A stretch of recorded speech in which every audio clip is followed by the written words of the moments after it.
नमस्कार दोस्तों। कहानी शुरू करने से पहले मैं आपको ये बताना चाहती हूँ कि अगर आप मोरल एंड मोटिवेशन कहानी सुनना पसंद करते हैं तो आप मेरे दूसरे चैनल एम्पावर द लाइफ पर आ सकते हैं। आपका वहाँ स्वागत है। द गोल्डन स्टोरीज में आपका स्वागत है। आइए सुनते हैं मुंशी प्रेमचंद की लिखी कहानी सती।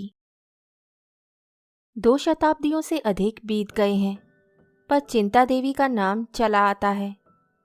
बुंदेलखंड के एक बीहड़ स्थान में आज भी मंगलवार को सहस्त्रों स्त्री पुरुष चिंता देवी की पूजा करने आते हैं।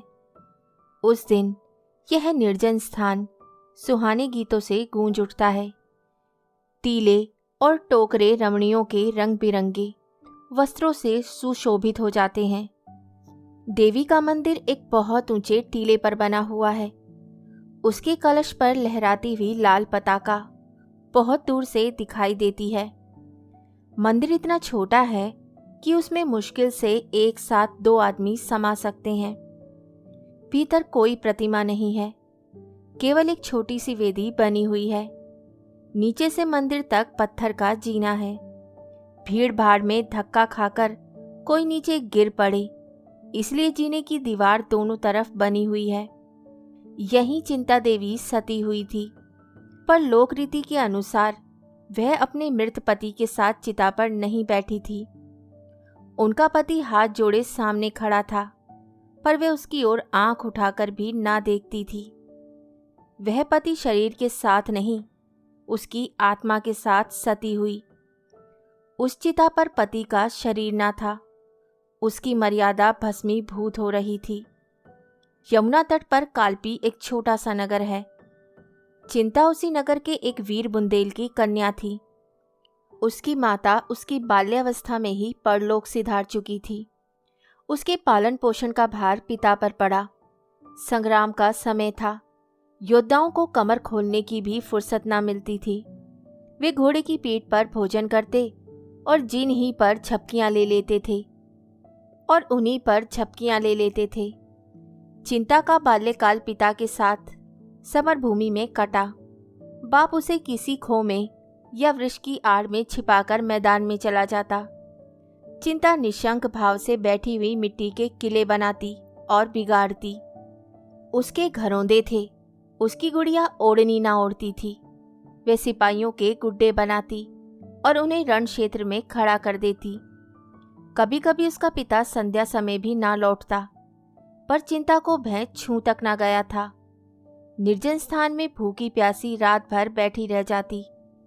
उसने नेवले और सियार की कहानियां कभी ना सुनी थी, वीरों के आत्मोत्सर्ग की कहानियां, और वह भी योद्धाओं के मुंह से सुन सुनकर वे आदर्शवादिनी बन गई थी। एक बार 3 दिन तक चिंता को अपने पिता की खबर ना मिली। वह एक पहाड़ी की खो में बैठी मन ही मन एक ऐसा किला बना रही थी जिसे शत्रु किसी भांति जान ना सके। दिन भर वे उसी किले का नक्शा सोचती और रात को उसी किले का स्वप्न देखती। तीसरे दिन संध्या समय उसके पिता के कई साथियों ने आकर उसके सामने रोना शुरू किया। चिंता ने विस्मित होकर पूछा, दादाजी कहाँ हैं? तुम लोग रोते क्यों हो? किसी ने इसका उत्तर ना दिया। वे जोर से धाड़े मार मार कर रोने लगे।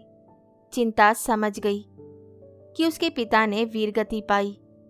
उस तरह 13 वर्ष की बालिका की आंखों से आंसू की एक बूंद भी ना गिरी, मुख जरा भी मलिन ना हुआ, एक आह भी ना निकली। हंसकर बोली, अगर उन्होंने वीरगति पाई तो तुम लोग रोते क्यों हो? योद्धाओं के लिए इससे बढ़कर और कौन मृत्यु हो सकती है? इससे बढ़कर उनकी वीरता का और क्या पुरस्कार मिल सकता है? यह रोने का नहीं, आनंद मनाने का अवसर है। एक सिपाही ने चिंतित स्वर में कहा, हमें तुम्हारी चिंता है। तुम अब कहाँ रहोगी बिटिया? चिंता ने गंभीरता से कहा, इसकी तुम कुछ चिंता न करो दादा। मैं अपने बाप की बेटी हूँ। जो कुछ उन्होंने किया वही मैं भी करूँगी। अपनी मातृभूमि को शत्रुओं के पंजे से छुड़ाने में उन्होंने प्राण दे दिए। मेरे सामने भी वही आदर्श है। जाकर अपने आदमियों को संभालिए।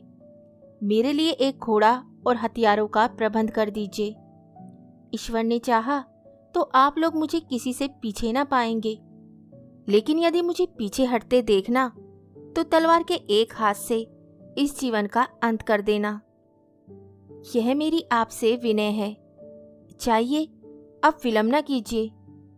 सिपाहियों को चिंता के ये वीर वचन सुनकर कुछ भी आश्चर्य न हुआ। हाँ, उन्हें ये संदेह अवश्य हुआ कि क्या कोमल बालिका अपने संकल्प पर दृढ़ रह सकेगी। 5 वर्ष बीत गए। समस्त प्रांत में चिंता देवी की धाक बैठ गई। शत्रुओं के कदम उखड़ गए। वह विजय की सजीव मूर्ति थी। उसे तीरों और गोलियों के सामने निशंक खड़े देखकर सिपाहियों को उत्तेजना मिलती रहती थी। उसके सामने वे कैसे कदम पीछे हटाते। कोमलांगी युवती आगे बढ़े तो कौन पुरुष पीछे हटेगा। सुंदरियों के सम्मुख योद्धाओं की वीरता अजय हो जाती है। रमणी के वचन बाण योद्धाओं के लिए आत्मसमर्पण के गुप्त संदेश हैं। उसकी एक चितवन कायरों में भी पुरुषत्व प्रवाहित कर देती है। चिंता की छवि कीर्ति ने मंचिले सूरमाओं को चारों ओर से खींच खींच कर उसकी सेना को सजा दिया। जान पर खेलने वाले भौरे चारों ओर से आ आकर इस फूल पर मंडराने लगे। इन्हीं योद्धाओं में से रतन सिंह नाम का एक युवक राजपूत भी था।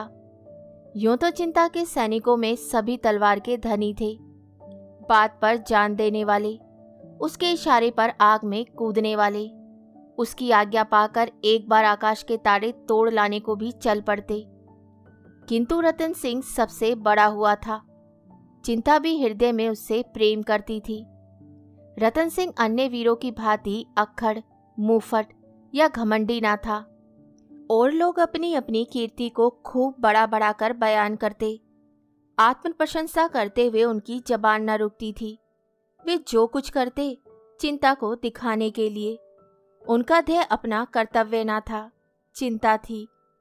रतन सिंह जो कुछ करता शांत भाव से, अपनी प्रशंसा करना तो दूर रहा।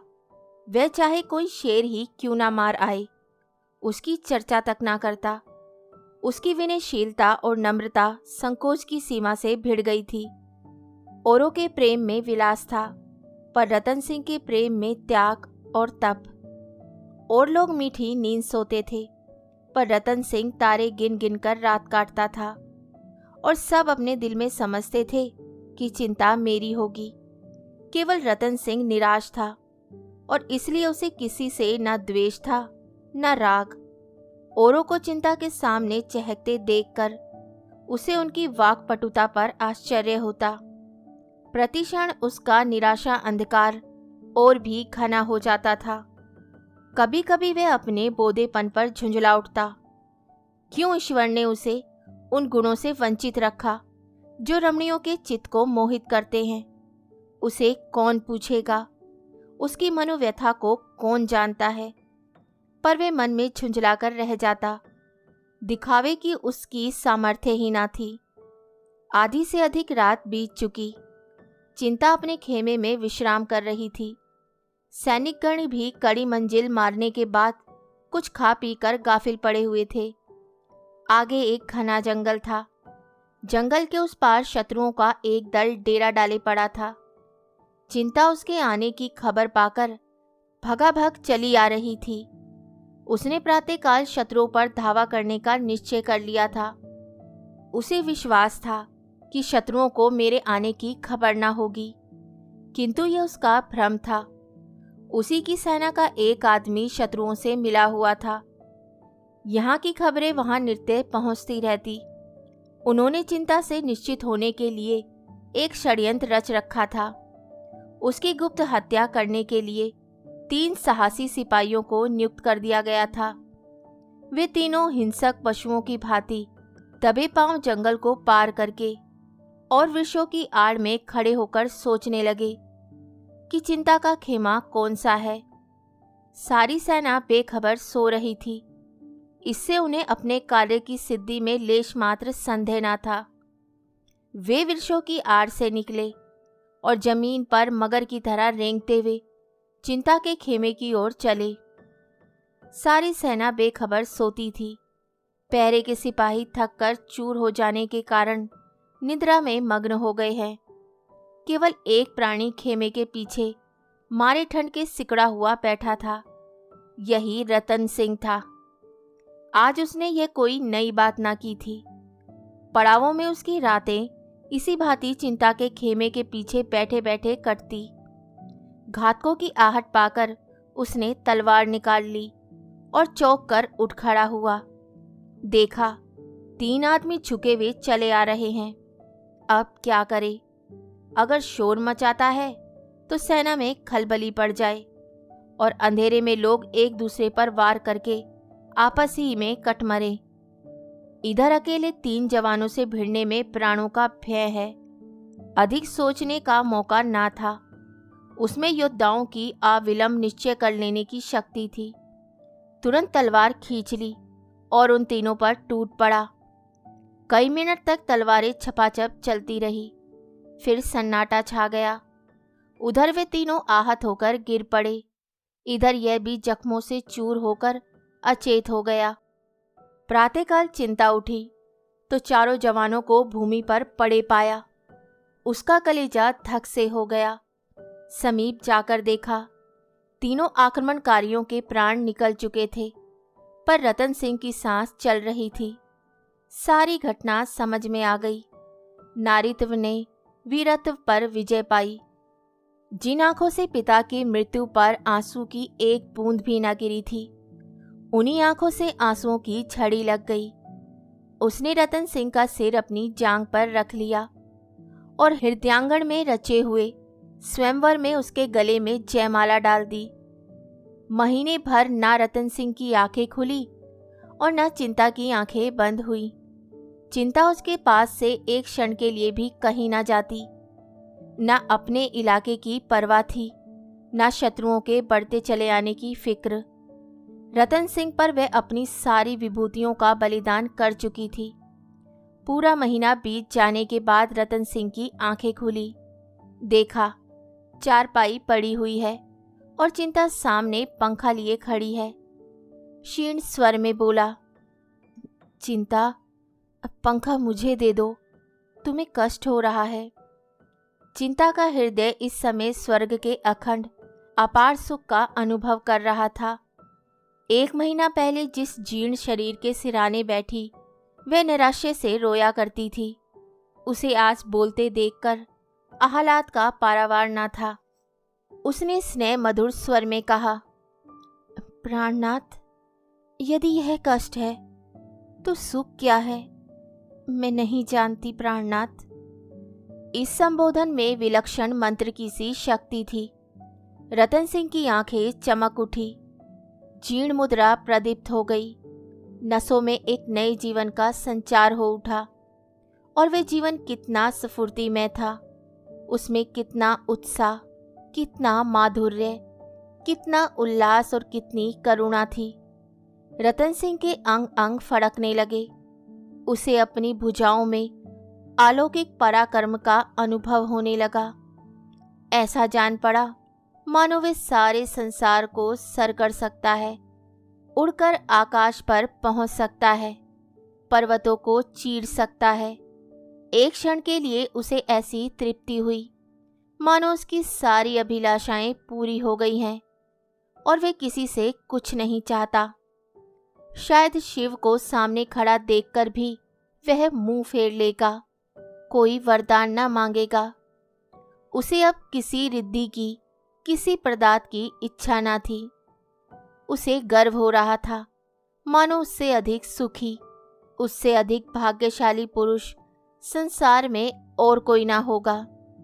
रतन सिंह ने उठने की चेष्टा करके कहा, बिना तप के सिद्धि नहीं मिलती।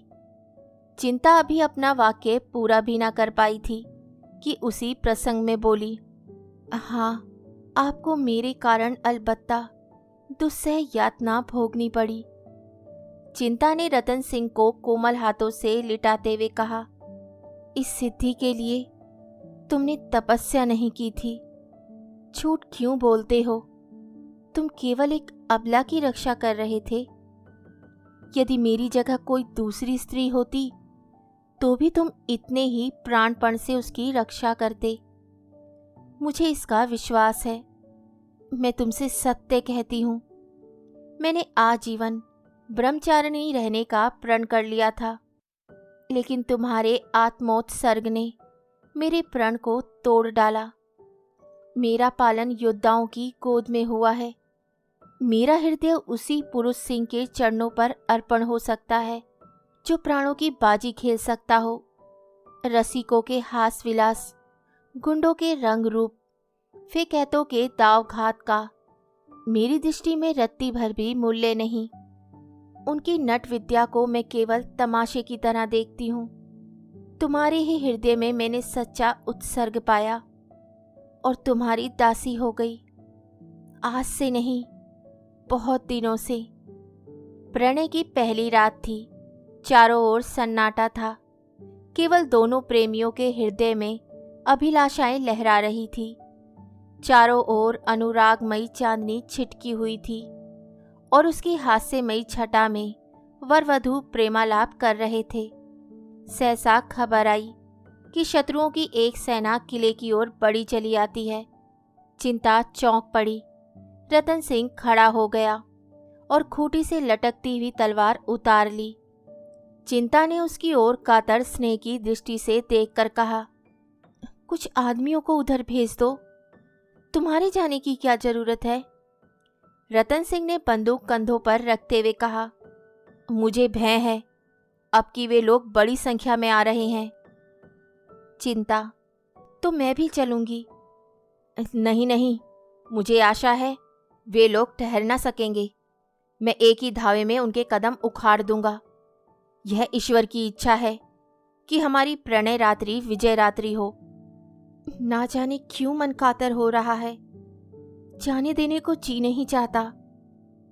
रतन सिंह ने इस सरल अनुरक्त आग्रह से विवल होकर चिंता को गले लगा लिया और बोले, मैं सवेरे तक लौट आऊंगा प्रिय। चिंतापति के गले में हाथ डालकर आंखों में आंसू भरे हुए बोली, मुझे भय है, तुम बहुत दिनों में लौटोगे। मेरा मन तुम्हारे साथ रहेगा। जाओ, पर रोज खबर भेजते रहना। तुम्हारे पैरों पड़ती हूँ। अवसर का विचार करके धावा करना। तुम्हारी आदत है कि शत्रु देखते ही आकुल हो जाते हो और जान पर खेलकर टूट पड़ते हो। तुमसे मेरा यही अनुरोध है कि अवसर देखकर काम करना। जाओ, जिस तरह पीठ दिखाते हो उसी तरह मुंह दिखाओ। चिंता का हृदय कातर हो रहा था। वहां पहले केवल विजय लालसा का आधिपत्य था, अब भोग लालसा की प्रधानता थी। वही वीरबाला जो सिंहनी की तरह गरज कर शत्रुओं के कलेजे को कपा देती थी, आज इतनी दुर्बल हो रही थी कि जब रतन सिंह घोड़े पर सवार हुआ तो आप उसकी कुशल कामना से मन ही मन देवी की मनोतियां कर रही थी। जब तक वे वृक्षों की ओट में छिप ना गया, वे खड़ी उसे देखती रही। फिर वे किले के सबसे ऊंचे बुर्ज पर चढ़ गई और घंटों उसी तरफ ताकती रही। वहां शून्य था। पहाड़ियों ने कभी का रतन सिंह को अपनी ओट में छिपा लिया था, पर चिंता को ऐसा जान पड़ा कि वे सामने चले जा रहे हैं। जब उषा की लोहित छवि वृक्षों की आड़ से झांकने लगी तो उसकी मोह विस्मृति टूट गई। मालूम हुआ चारों तरफ शून्य है। वह रोती हुई बुर्ज से उतरी और शैया पर मुंह ढांपकर रोने लगी। रतन सिंह के साथ मुश्किल से 200 आदमी थे, किंतु सभी मंजे हुए, अफसर उस संख्या को तुच्छ समझने वाले, अपनी जान के दुश्मन, वीरोल्लास से भरे हुए, एक वीर रस पूर्ण पद गाते हुए घोड़ों को बढ़ाए चले जाते थे। बाकी तेरी पाक सिपाही, इसकी रखना लाज, तेग तवर कुछ काम ना आवे, बख्तर ढाल व्यर्थ हो जावे, रखियो मन में लाग, सिपाही बाकी तेरी पाक, इसकी रखना लाज। पहाड़ियां इन वीर स्वरों में गूंज रही थी, घोड़ों की टाप ताल दे रही थी। यहाँ तक कि रात बीत गई सूर्य ने अपनी लाल आंखें खोल दी और इन वीरों पर अपनी स्वर्ण छटा की वर्षा करने लगा। वही रक्त में प्रकाश में शत्रुओं की सेना एक पहाड़ी पर पड़ाव डाले हुए नजर आई। रतन सिंह सिर झुकाए, वियोग व्यथित हृदय को दबाए, मंद गति से पीछे पीछे चला जाता था। कदम आगे बढ़ते थे पर मन पीछे हटता। आज जीवन में पहली बार दुश्चिंताओं ने उसे आशंकित कर रखा था। कौन जानता है लड़ाई का अंत क्या होगा। जिस स्वर्ग सुख को छोड़कर वह आया था, उसकी स्मृतियां रह रहकर उसके हृदय को मसोस रही थी। चिंता की सजल आंखें याद आती थी और जी चाहता था घोड़े की रास पीछे मोड़ दे। प्रतिक्षण रणोत्साह क्षीण होता जाता था। सहसा एक सरदार ने समीप आकर कहा, भैया यह देखो, ऊंची पहाड़ी पर शत्रु डेरे डाले पड़े हैं। तुम्हारी अब क्या राय है? हमारी तो यह इच्छा है कि तुरंत उन पर धावा कर दे। गाफिल पड़े हुए हैं, भाग खड़े होंगे। देर करने से वे भी संभल जाएंगे और तब मामला नाजुक हो जाएगा। 1000 से कम ना होंगे। रतन सिंह ने चिंतित नेत्रों से शत्रु दल की ओर देखकर कहा, हाँ मालूम तो होता है। सिपाही, तो धावा बोल दिया जाए ना? जैसी तुम्हारी इच्छा। संख्या अधिक है, यह सोच लो। इसकी परवाह नहीं, हम इससे बड़ी सेनाओं को परास्त कर चुके हैं। रतन, हाँ, यह सच है, पर आग में कूदना ठीक नहीं। भैया, तुम कहते क्या हो? सिपाही का तो जीवन ही आग में कूदने के लिए है। तुम्हारे हुक्म की देर है, फिर हमारा जीवट देखना। रतन, अभी हम लोग बहुत थके हुए हैं, जरा विश्राम कर लेना अच्छा है। नहीं भैया, उन सबों को हमारी आहट मिल गई तो गजब हो जाएगा। रतन, तो फिर ठीक है, तो फिर धावा ही कर दो। एक क्षण में योद्धाओं ने घोड़े की बागें उठा दी और अस्त्र संभाले वे शत्रु सेना पर लपके।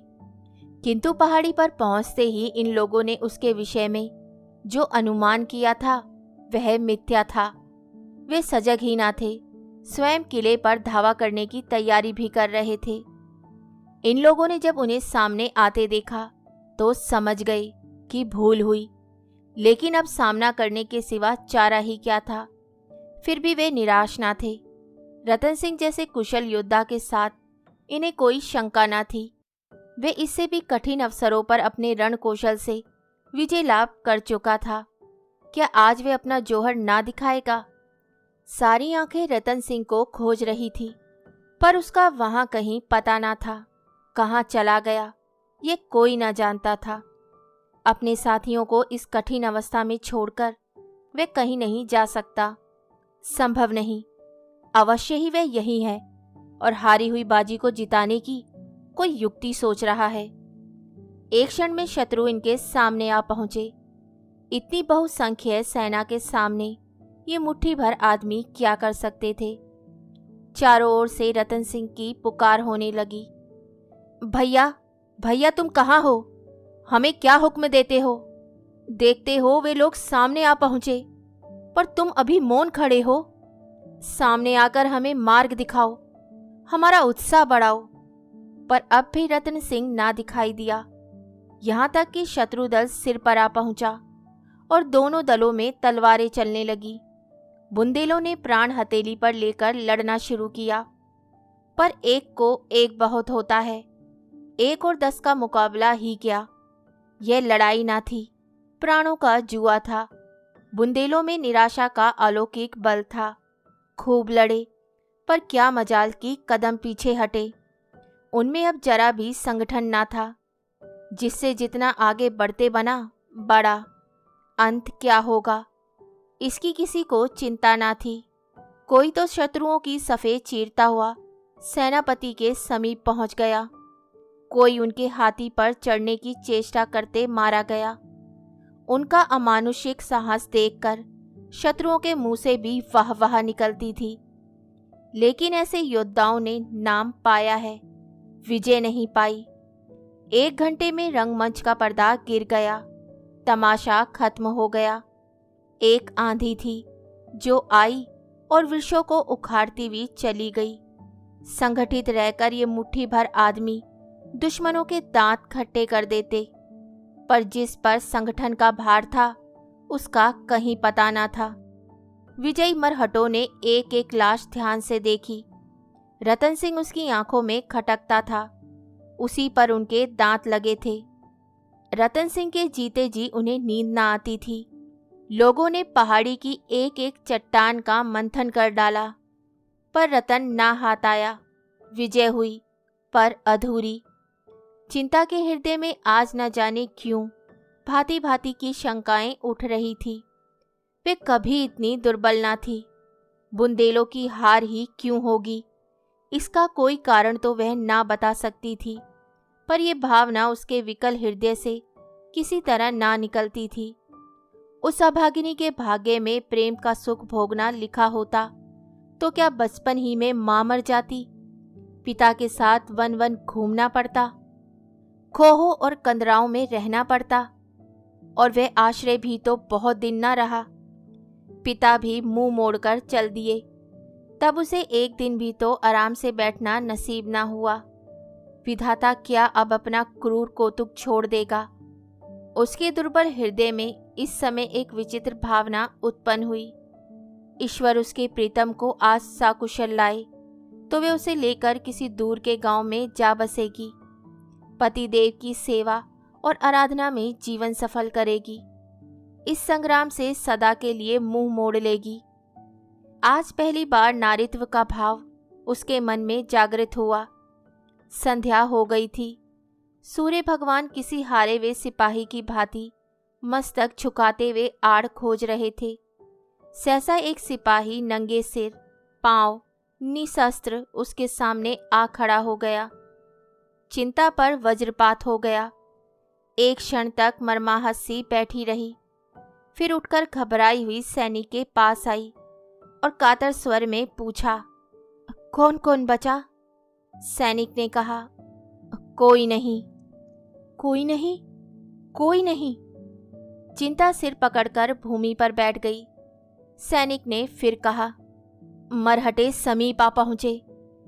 समीप आ पहुंचे? बहुत समीप? तो तुरंत चिता तैयार करो, समय नहीं है। अभी हम लोग तो सिर काटने को हाजिर ही हैं। तुम्हारी जैसी इच्छा, मेरे कर्तव्य का तो यही अंत है। किला बंद करके हम महीनों लड़ सकते हैं, तो जाकर लड़ो। मेरी लड़ाई अब किसी से नहीं। एक और अंधकार प्रकाश को पैरों तले कुचलता चला आता था, दूसरी ओर विजयी मरहटे लहराते हुए खेतों को, और किले में चिता बन रही थी। जो ही दीपक जले, चिता में भी आग जली। सती चिंता सोहलो श्रृंगार किए, अनुपम छवि दिखाती हुई प्रसन्न मुख अग्नि मार्ग से पतिलोक की यात्रा करने जा रही थी। चिता के चारों ओर स्त्री और पुरुष जमा थे। शत्रुओं ने किले को घेर लिया है, इसकी किसी को फिक्र ना थी। शोक और संतोष से सबके चेहरे उदास और सिर झुके हुए थे। अभी कल इसी आंगन में विवाह का मंडप सजाया गया था, जहां इस समय चिता सुलग रही है। वही कल हवन कुंड था। कल भी इसी भांति अग्नि की लपटें उठ रही थी, इसी भांति लोग जमा थे, पर आज और कल के दृश्यों में कितना अंतर है। हाँ, स्थूल नेत्रों के लिए अंतर हो सकता है, पर वास्तव में ये उसी यज्ञ की पूर्णाहुति है, उसी प्रतिज्ञा का पालन है। सहसा घोड़े की टापों की आवाज सुनाई देने लगी। मालूम होता था कोई सिपाही घोड़े को सरपट भगाता चला आ रहा है। एक क्षण में टापों की आवाज बंद हो गई और एक सैनिक आंगन में दौड़ा हुआ आ पहुंचा। लोगों ने चकित होकर देखा, यह रतन सिंह था। रतन सिंह चिता के पास जाकर हाफता हुआ बोला, प्रिय, मैं तो अभी जीवित हूं, ये तुमने क्या कर डाला? चिता में आग लग चुकी थी। चिंता की साड़ी से अग्नि की ज्वाला निकल रही थी। रतन सिंह उन्मत्त की भांति चिता में घुस गया और चिंता का हाथ पकड़कर उठाने लगा। लोगों ने चारों ओर से लपक लपक कर चिता की लकड़ियां हटानी शुरू की, पर चिंता ने पति की ओर आंख उठाकर भी ना देखा, केवल हाथों से उसे हट जाने का संकेत किया। रतन सिंह सिर पीट कर बोला, हाय प्रिय, तुम्हें क्या हो गया है? मेरी ओर देखती क्यों नहीं? मैं तो जीवित हूं। चिता से आवाज आई, तुम्हारा नाम रतन सिंह है, पर तुम मेरे रतन सिंह नहीं हो। तुम मेरे रतन सिंह नहीं हो। तुम मेरी तरफ देखो तो, मैं ही तुम्हारा दास, तुम्हारा उपासक, तुम्हारा पति हूं। मेरे पति ने वीर गति पाई। हाय, कैसे समझाऊं? अरे लोगों, किसी भांति अग्नि शांत करो। मैं रतन सिंह हूं प्रिय, मैं ही रतन सिंह हूं। क्या तुम मुझे पहचानती नहीं हो? अग्निशिखा चिंता के मुख पर पहुंच गई। अग्नि में कमल खिल गया। चिंता स्पष्ट स्वर में बोली, खूब पहचानती हूं। तुम मेरे रतन सिंह नहीं। मेरा रतन सिंह सच्चा शूर था। वह आत्मरक्षा के लिए, इस तुच्छ देह को बचाने के लिए अपने क्षत्रिय धर्म का परित्याग नहीं कर सकता था। मैं जिस पुरुष के चरणों की दासी बनी थी, वे देवलोक में विराजमान है। रतन सिंह को बदनाम मत करो। वह वीर राजपूत था, रण क्षेत्र से भागने वाला कायर नहीं। अंतिम शब्द निकले ही थे कि अग्नि की ज्वाला चिंता के सिर के ऊपर जा पहुंची। फिर एक क्षण में वह अनुपम रूप राशि, वह आदर्श वीरता की उपासिका, वह सच्ची सती अग्नि राशि में विलीन हो गई। रतन सिंह चुपचाप हतबुद्धि सा खड़ा ये शोक में दृश्य देखता रहा। फिर अचानक एक ठंडी सांस खींचकर उसी चिता में कूद पड़ा। कहानी सुनने के लिए धन्यवाद। तो इसी के साथ मैं आपसे विदा लेती हूँ और कल फिर मिलती हूँ एक नई कहानी के साथ। तब तक के लिए अलविदा।